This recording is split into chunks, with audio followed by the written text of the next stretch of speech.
Well, doing a little trash cleanup.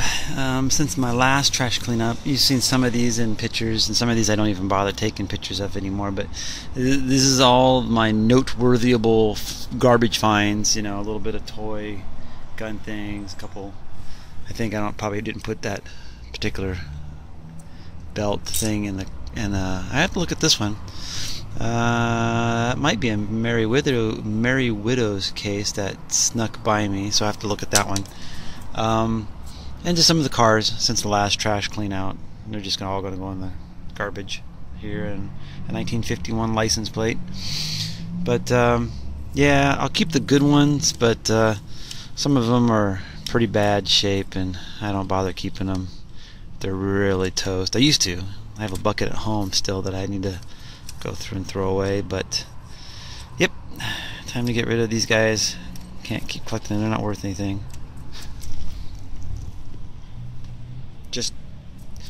Oh, and the homemade pot pipe is going in the garbage. Well, my alarm just went off and I gotta go.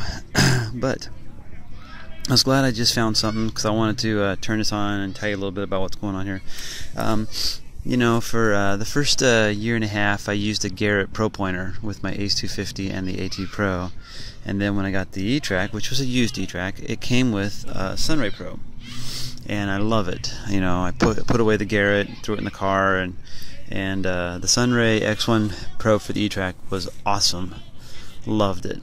But I developed, over time, a crack, a short in the wire. So I tried to fix it, and I didn't quite do it right. The wire is too close to the bend. The short is too close to the housing here, and I couldn't quite get enough of the wire to solder, and it didn't work out right. But I'm gonna try and get this cap off somehow, and retry to do this again, and have to do some epoxy or something. So I'll get it fixed eventually.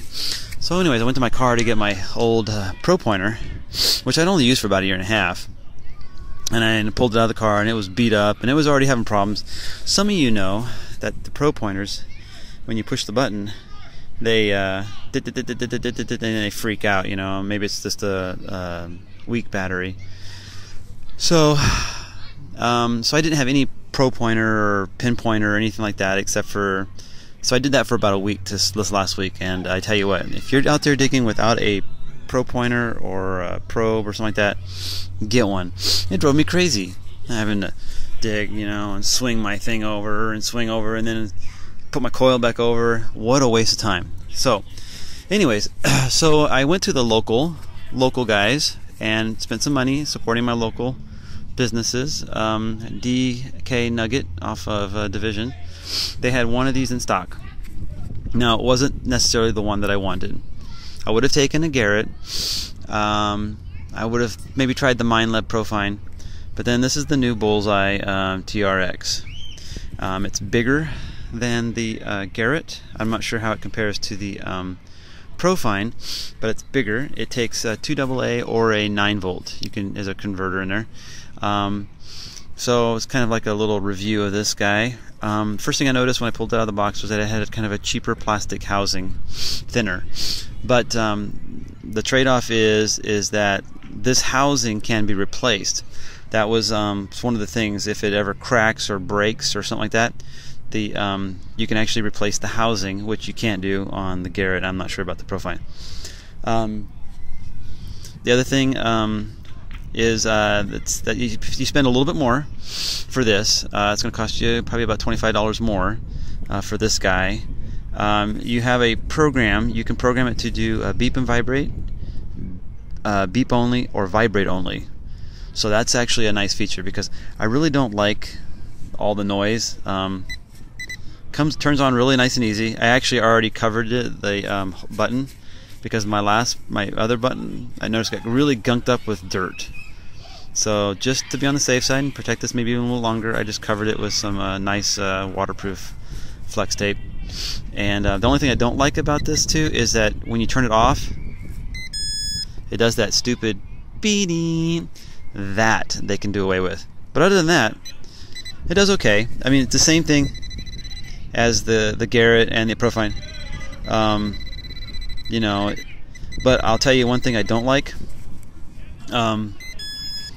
Is when you dig a target, and I dig a lot of iffy targets, and you're digging down your hole and you want to find your target, and you put this guy in there, anything like this, the Garrett, the Minelab, or now the Whites.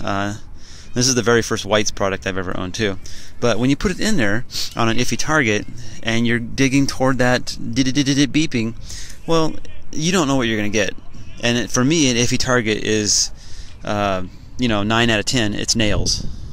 And at least with this, with the Propoid, the Sunray, you stick your probe in there and you would know right away if it was nulling out or if it was giving you a good tone, and you knew which direction to go. So far today with this, digging a couple of targets, I've dug the nails. So otherwise with that, I may have left the nail knowing right away, oh, it's a bad target, I'm going to stop and go and then leave it right there. But, can't dig every target out of the ground. It's about time. I spent a lot of time doing this. So that's the only other negative that I don't like about these handheld ones, is that for me an iffy target is just a beep, where with this I know exactly what it is. So I hope to I will work on this and try to get this fixed again in time. But for right now, I'm gonna be using this. I'm probably gonna move it. I don't know. It's pretty loud. I taped over the speaker, but it's still too loud for me. I just don't like all that noise. I don't like all the noise. I had a target here. That for some reason, I must have not had it right, centered, square, right, whatever. So I dug down thinking it was a little bit deeper, and I couldn't find it. And then I stood up with my coil over it, and it's like, oh, it's right here. And I happened to get my first ring in a while, but it's down here. I hadn't covered it, so I knew it was a ring. But I put it back. I put the dirt back over it to put the coil over it, thinking just to see what I was listening to. So it's nice. Got a silver ring. This is the second silver ring I've gotten in this part. So I was trying to pick up a deep silver today, and I ended up with a shallow silver. I'll take it. So that was a nice 6-minute review of this guy for anybody who's interested. It's called the Whites. This is the Whites Bullseye TRX. It's very comparable, I'll tell you right now, it's very comparable to size as the Garrett Pro Pointer. It's a little fatter on the end. It comes with a holster, which I never use because I'm carry everything, because I dig a lot, so I don't want to have to dig in the holster or anything like that. So, but what I'm going to do with this is I'm going to put a zip tie on there, I think, right there, and then I'm going to get one of those little keychain ratchets thingy and hook that up to the backside of me, so I'll just be able to whip it around and let go of it, and away I go. So that's a nice little feature. That's something that the Pro Pointer doesn't have. So all in all, it's going to do its job, and it's going to be a little slower for me to retrieve my finds, but that's it.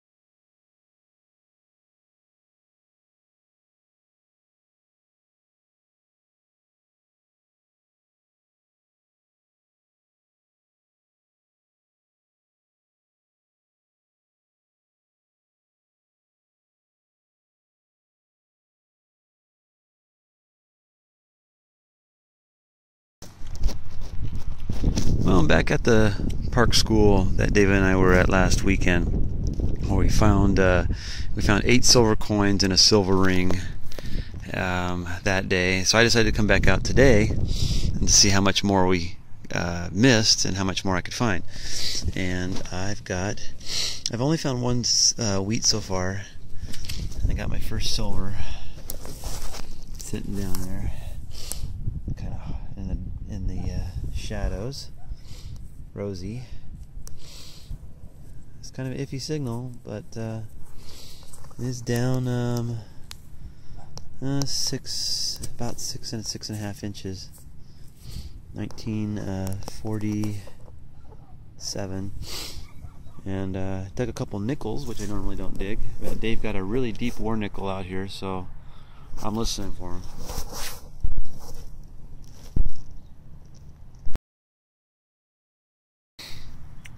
Oh yeah, so I'll turn my camera back on. So let's see, I tried to do a couple of live digs and they turned out to be just memorial pennies, and I said, well, I ain't gonna do no more live digs today, just gonna, you know, find the silver and go with that. But my last one of my last videos, which I don't know if it'll be before this video or after this video when I post it, but you know, I got this Pro Bullseye TRX pinpointer because mine kind of defunct, broke, and I got to fix that. But I said that I was going to mount it to a zip thing so I could zip it out and pull it. Well, I had this idea. I just clipped their little holster to my thingy there, and it works out great. So I just leave it right there, and it's all right there when I need it. I can just pull it, use it, and then I put it back. Everything is quick and convenient, and that's the whole thing for me, is getting as many digs, coins in my bag, and back on, you know, back to swinging as fast as I possibly can. So it's right there. It's nice and convenient. So that's what I did with that. Alright, well, I'm at a school that I have not had much luck at, but I do have silver, and it's an old school that has been closed for a number of years, and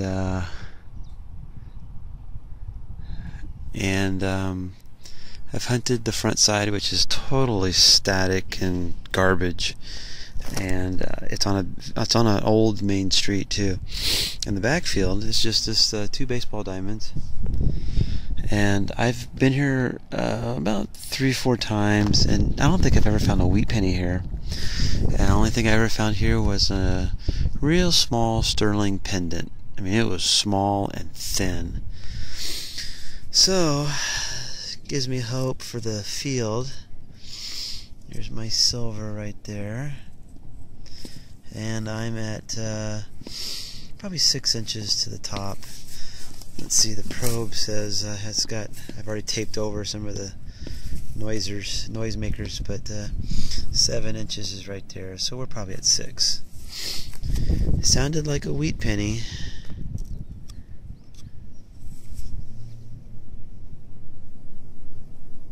And what do we have? Mercury. Haven't found a Mercury in a while. 1924. Yep, 1924.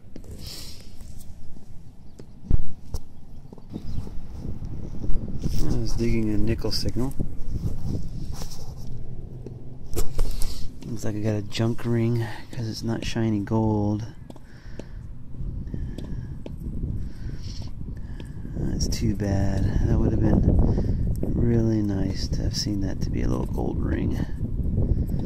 But it was coming up like a 912 down there by the nickel. I've had some silver rings come up that way, and this is really thin, but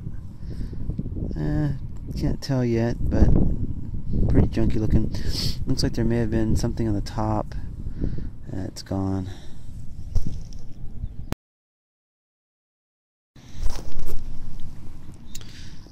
Alright, well, my neighborhood local old park that doesn't come by a lot of coins, but I was chasing a semi-high tone, and I pulled out this, which I haven't even checked yet, but I'm sure it's a wheat penny. So I picked up my coil and scanned the hole again, and I had this high tone, but it was kind of iffy. So I was in there with the probe and trying to think, well, there's got to be a piece of metal in here, because the iron in here, because that didn't sound very good. And then I had this little piece of iron, and I said, oh, but look how cool that is. I don't find that. I've only found a couple of these in 3.5 years. So that is pretty cool, a little skeleton key type thing. So for me, finding iron, something like that, I'll take it. I'll take that piece of iron any day. But I think I might still have something else in the hole, so I'll turn my camera off, keep digging, and see if I can find anything. Because I thought my high tone was coming here. My iron was over here. So, let's see what happens.